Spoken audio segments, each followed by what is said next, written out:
Hey everyone, so in this section we're talking about 5 things that you can do when you're bored, and this is going to be the college student edition. Now this is going to be particularly useful for those of you who are coming up on your summer break. You might have a little bit of extra time and bandwidth on your hands to be able to focus on some other things that will help further your own personal development and better position you for your career. So the first thing we actually want to touch upon is studying for a standardized test. Now perhaps you're in the middle of your undergraduate studies, or you're just going to be starting your undergraduate studies, and you know for sure that you have some ambitions of obtaining a postgraduate degree, or you have some ambitions of going to some professional school. A lot of these schools and a lot of these programs will have a standardized test score component. So whether that's going to dental school or medical school, law school, business school, even pharmacy school, or just doing a specialized master's, in a lot of cases you might have to take some sort of standardized tests to be able to get admitted to some of these programs. Now, a lot of students make the mistake of keeping this at the end of their undergraduate studies, which is problematic for a few reasons. The first is the fact that it's going to take time away from their undergraduate studies because they're going to be studying for this other test in addition to their studies, but also it's going to limit the amount of time that they can actually devote to getting a strong enough score to get them into the school that they're hoping to get into. The other benefit here is that if you have a very strong standardized test score, you might actually be able to turn this into a part-time employment opportunity for yourself. Maybe you can help tutor and teach other students who are also studying towards that particular test. And in fact, some people have actually turned this into full careers as well. So there are some benefits in focusing on that as well. The next thing I want to talk about is taking a particular course. Now, it doesn't have to necessarily be of a formal course through a specific institution. It could be something that's self-directed and online, maybe a massively open online course, or something that you're able to get through YouTube or something along those lines. And the benefit here is the fact that if you know that you're going into a second year or third year, and you know or have an idea of what your schedule is going to look like, and you're afraid that one of your semesters is going to be very, very heavy in terms of the course load that you're going to have. Now, this is particularly true for a lot of STEM-based students who will inevitably have at least 1 or 2 semesters, maybe even more throughout their undergraduate career, where they're going to have a number of required courses that are going to be very rigorous and very heavy content-wise. And so if you're able to kind of take that course informally beforehand to get an understanding of what concepts are going to be taught, but also to have an understanding of what it is that you need to actually prepare before you actually formally take the course, that's not only going to better prepare you for when you're actually in the course, but also it's going to relieve you from some extra time that you would have been spending on studying for that course, so that you can devote to some of the other courses that you're going to be studying for throughout the semester.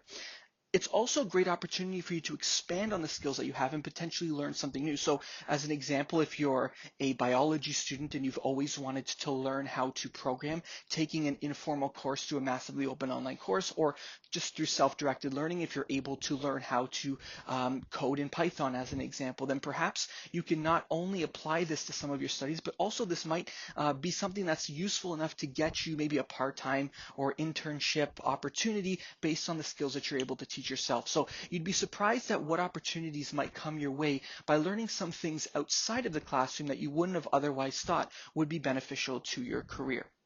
Now, the next thing is going to be looking for a particular credential. So this is a great opportunity for a lot of people who are kind of unsure of what they want to do, or they want to open up the doors to other areas that they might be interested in as well. A great example of this might be some credentials that you're able to study for on your own and online as well. And the great thing about these credentials is perhaps you're able to get them within a few weeks or a few months, so you can kind of get them out of the way during the summer, and then you open up some alternative opportunities for you either on a part-time or full-time basis later in the future. So a great example of this might be a real estate license, a life insurance license, mutual fund license, getting a personal training license, of course, for that one in particular. And for all of these, you want to make sure you're getting them through reputable credentialing organizations, so that you know that they are legitimate and they're not overpriced or something that's going to not necessarily be as useful to you in the future. There's other opportunities as well, as maybe if you've taken enough swimming levels skills throughout your life, if you're able to get your lifeguarding certification as well, there's opportunities for you to kind of expand on the skill set you have, but also to open up some future employment opportunities, sometimes even on a part-time basis as well. Perhaps you graduate and you're getting out to the job market and you're not landing the specific job that you're hoping that you can land. Having some of these extra credentials might be able to get you into a position for a short period of time that'll kind of hold you over until you get the position that you're actually looking for as well. Another great example might be the CFA for finance students or even STEM students who are looking to get into finance, who want to be able to expand their skills and make themselves more competitive for roles that they might not necessarily be as qualified for on paper as some of their counterparts. In other words, it's just a way for you to kind of stand out from some of your peers who might not necessarily have these credentials. At the very least, these credentials might provide you with some useful skills that'll be great things to know just for life in general. As an example, having a real estate license, you might never ever sell real estate or have any ambitions of doing so, but maybe at some point in the future when you buy a house, you'll have a little bit more of an understanding of what things you should be looking for, what things you should be asking about, and maybe it'll just be something that'll be helpful for you as kind of a light skill in that sense. Now, the next thing I want to talk about is learning a language. Now, this one is more feasible now than ever before in history. There's tons of great online platforms to learn different languages, and the great thing about them is there's different types of learning methods for different types of students as well. Sometimes you'll find platforms that'll teach you it in the form of a game, and sometimes you can get it through audio or get it through books. There's a lot of great opportunities to obtain a language skill now more so than ever before. The great thing is potentially at some point in the future, you'll be working for an organization that has international opportunities, or they have strong roots in another country that speaks another language, and having that specialized skill might make you competitive for some positions you might not have otherwise been competitive for. The other great example is very similar to having a very strong standardized test score. You might be able to actually turn this into a part-time employment opportunity for the rest of your undergraduate studies, but also even after you graduate as well. You might be able to tutor on a part-time basis as you're trying to get your career up and running as well. So there's tons of different benefits and things that can actually help you further down the line that you might not necessarily be thinking about right now. The last one we want to talk about is contacting people in the industry that you're looking to get into as well. You might have heard the old saying, it's not what you know, it's who you know, which is largely true to a certain extent. It's very important for you to have an understanding of what industry it is you want to get into, where you actually want to be practicing in that industry, and what things you should actually know to better prepare you for the future. I think a lot of people really wait to take this step after they graduate. And that's kind of unfortunate in a lot of ways, because at that stage, there's so many other people who are flooding the market, but it's also going to take you some time to build up the relationships that you're going to want to build up for that to actually be something fruitful for your career. But also it's going to be limiting in the sense that you're going to be approaching these types of conversations in a completely different way. Maybe you're studying for something that you might find out turns out to be completely different than what you initially thought it was going to be.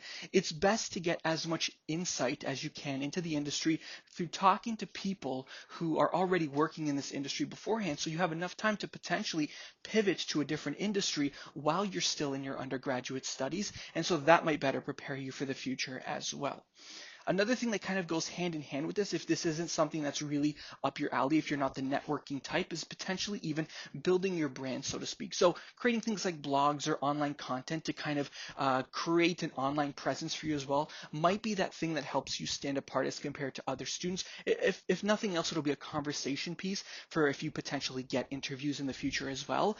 Potential employers might be able to see that you have been contributing or have been trying to contribute to that particular field for a period of time. They'll be able to get some more of your insights beyond what you can actually convey through a traditional interview process as well. So hopefully this gave you a general overview. Of course, this is just a few of the things that you might be thinking about as well. There's definitely tons more. We could fill this list and it could be substantially more robust than it has been, but hopefully this will give you a general introduction. I'd love to hear your comments, questions, and concerns, what your thoughts are on some of the things that we discussed in the comment section below. As always, thank you so much again for listening to this. If you appreciated it, make sure to subscribe and make sure to like and make sure to leave a comment as well and let me know that also. As always, thank you so much again, and we'll see you in the next one.